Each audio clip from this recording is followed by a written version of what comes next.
ताज्या बातम्या पाहण्यासाठी महासंग्राम मराठी न्यूज चॅनलला सबस्क्राइब करा आणि अपडेट रहा।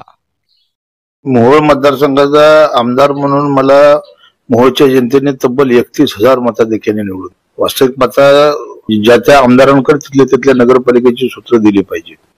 परंतु महाराष्ट्रामध्ये मोहोळ हे एक अपवाद मतदारसंघ आहे की आमदार असताना सुद्धा माझ्या मतदारसंघातल्या असणारे मोहोळ नगर परिषदेची निवडणूक, अनगर नगर पंचायतीच्या निवडणुकीची सूत्र हे माड्याचे खासदार धैर्यशील मोहिते पाटील यांच्याकडे पक्षाने दिली। गेल्या 8 दिवसापूर्वी ज्यावेळी पक्षाची बैठक झाली त्यावेळेला पक्षाने मला विचारलं होतं, स्वतः पवार साहेबांनी मला विचारलं होतं की मोहोळचं काय, तर मी पवार साहेबांना सांगितलं की खासदार धैर्यशील मोहिते पाटलांना विचारा। अनगर पंचायत समितीचं काय, तर मी म्हणलं खासदार धैर्यशील मोहिते पाटलांना विचारा। ते म्हणाले तुम्ही असं कसं काय म्हणताय, तर मी म्हणलं मी आमदार असताना, मी मतदारसंघात फिरत असताना त्या नगर परिषदेच्या संदर्भामध्ये मोहोळमध्ये येऊन खासदार धैर्यशील मोहिते पाटील बैठका घेतात पक्षाच्या, आणि ज्या रमेश कदम माजी आमदारानं मला पराभूत करण्यासाठी या मतदारसंघात जंग पछाडलं, अशा पक्षविरोधी काम केलेल्या माणसाला घेऊन पक्षाच्या निवडणुकीची रणनीती ठरवत आहेत। त्याच्यामुळे मी या निवडणुकीपासून मला अलिप्त ठेवण्यात आलेलं आहे, तर मी ह्या निवडणुकीपासून अलिप्त राहतो। या निवडणुकीमध्ये दोन्ही ठिकाणच्या नगरपंचायती आणि नगर परिषद जिंकल्या तर त्याचं श्रेय हे धैर्यशील मोहिते पाटलांना जाईल, आणि जर दोन्ही ठिकाणी पराजय झाला तर याचंही सगळं जबाबदारी धैर्यशील मोहिते पाटलांनी घ्यायची।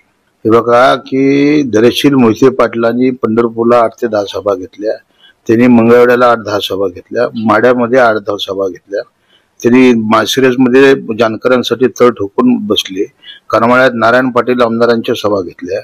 मोहोळ मतदारसंघामध्ये धैर्यशील मोहिते पाटील आले नाहीत। मी त्यांना वारंवार विनंती केली की तुम्ही मोहोळ मतदारसंघात एकतरी सभा द्या, जेणेकरून मोहिते पाटलांची सभा झाली तर जिल्ह्यामध्ये थोडं मतदारसंघात वेगळं वातावरण तयार होईल।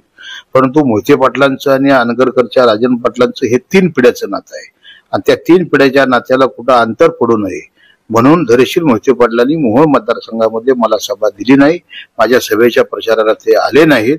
तर मग ते माझ्या प्रचाराला आले नाहीत, त्यांनी मला कुठली सभा दिली नाही, मग नगरपंचायतीची आणि नगर परिषदेची सूत्र ते कसे काय घेऊ शकतात? एक वेळ सोलापूरचे खासदार म्हणून ते असले तर मी एक वेळ समजू शकलो असतो की माझे खासदार ते मला सिनियर आहेत, मी त्यांच्या खांद्याला खांदा देऊन काम केलं होतं। परंतु ते माडा मतदारसंघाचे खासदार जिल्हाभर सभा घेत आहेत, पण मोहोळमध्ये ते माझ्या प्रचाराला येत नाही। कशासाठी येत नाहीत ते, तर आमदारांचा त्यांचं 3 पिढ्याचं नातं आहे, आणि त्या नात्यात कुठंही येऊ नये, त्याच्यामुळे त्यांनी माझ्या प्रचाराला आले नाहीत।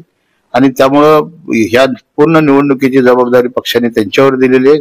आता 2 डिसेंबरला मतदान आहे, 3 तारखेला निकाल आहे, आपल्याला सगळ्याला कळेल की अनगरमध्ये काय होईल आणि मोहोळमध्ये काय होईल, त्याची सर्वस्वी जबाबदारी खासदार धैर्यशील मोहिते पाटलांनी घेतली। आपण जर हा व्हिडिओ यूट्यूबवर पाहत असाल तर आमच्या चॅनलला सबस्क्राइब करा, आणि फेसबुकवर पाहत असाल तर चॅनलच्या पेजला फॉलो करायला विसरू नका।